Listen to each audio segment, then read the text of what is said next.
Welcome to The Explainer.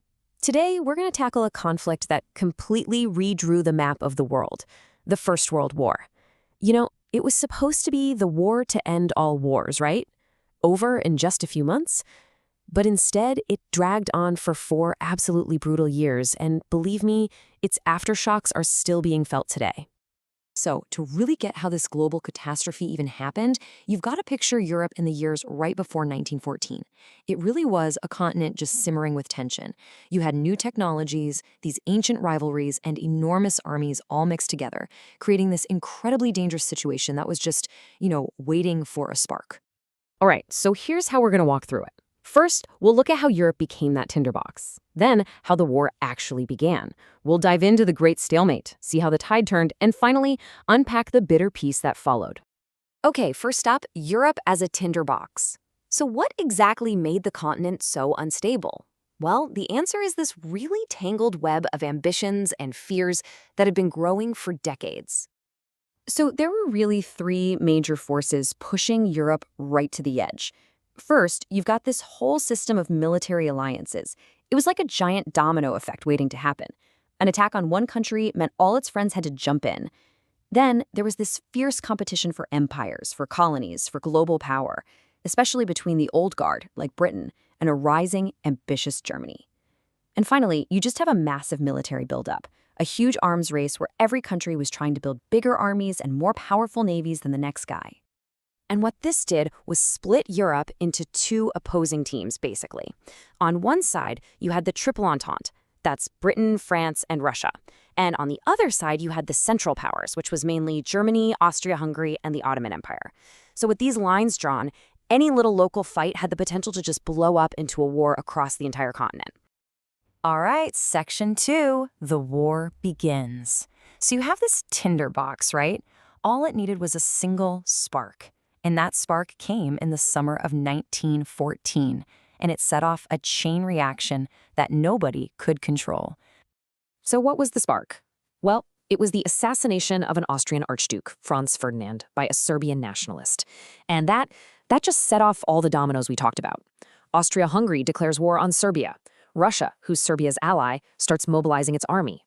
So Germany, who's allied with Austria-Hungary, declares war on Russia, and on Russia's ally, France. Then, to get to France, Germany marches right through neutral Belgium. And that was the last straw for Britain, who had promised to protect Belgium. Suddenly, boom. In just a matter of weeks, that whole alliance system had dragged all of the great powers of Europe into a massive war.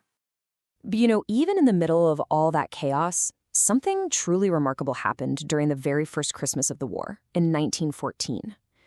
In some parts of the Western Front, soldiers on both sides just stopped. They put down their guns, they came out of their trenches, sang carols together, traded little gifts, things like chocolate and cigarettes. They even played games of football right there in the frozen mud of no man's land. It was just this brief, incredible flash of shared humanity. Okay, on to the Great Stalemate. Because that moment of shared humanity, that didn't last. The war was definitely not over by Christmas. Instead, it got stuck. It bogged down into a horrific new kind of reality that would define the next few years: trench warfare. So, what is trench warfare? Well, millions of soldiers literally dug themselves into the ground, creating this insane network of trenches that stretched for hundreds and hundreds of miles. And life in these muddy, rat-infested ditches was just awful. Anytime you tried to advance across that open ground in the middle, the no man's land, you were just met with a wall of machine gun fire.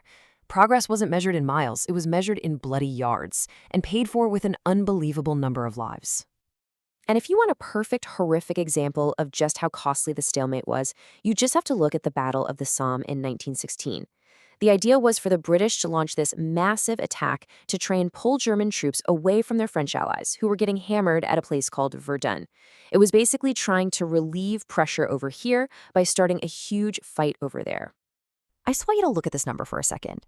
60,000. That's how many casualties the British Army suffered on the very first day of the battle. It was a catastrophic failure of old tactics versus new technology. The commanders literally ordered their men to just walk slowly across no man's land straight into the teeth of German machine guns. See, the core problem was that technology had given a huge advantage to the defenders. Things like the machine gun, massive artillery cannons, and barbed wire made charging across open ground pretty much a suicide mission. Then you throw in terrifying new weapons like poison gas, and even the tank, which was this brand new invention, was just too clunky and unreliable at first to really break through the deadlock. So, with these absolutely staggering losses in battles like the Somme and Verdun, countries were running out of soldiers. They just had to find more men. So in 1916, Britain brought in conscription. That's a policy where the government forces men to join the army, whether they want to or not. It was the only way they could keep feeding the endless demand for bodies on the front line. Okay, let's move on to how the tide finally starts to turn. Because after years of this bloody, horrible deadlock, 1917 arrives, and it's the year that changes everything. So two absolutely massive things happen in 1917. First, Russia completely collapses into revolution and pulls out of the war. That's a huge blow for the Allies. But at almost the same time, Germany makes a desperate gamble. To try and starve Britain, they start using their submarines to sink any ship they find, and that includes American ships. Well, that was the final straw. It's what finally pushes the United States to jump into the war. So just as the Allies lose a massive partner in the East, they gain a huge, powerful new one in the West. And now for our last section, the bitter peace. Because the arrival of the United States, with all its industrial power and fresh troops, that was the tipping point.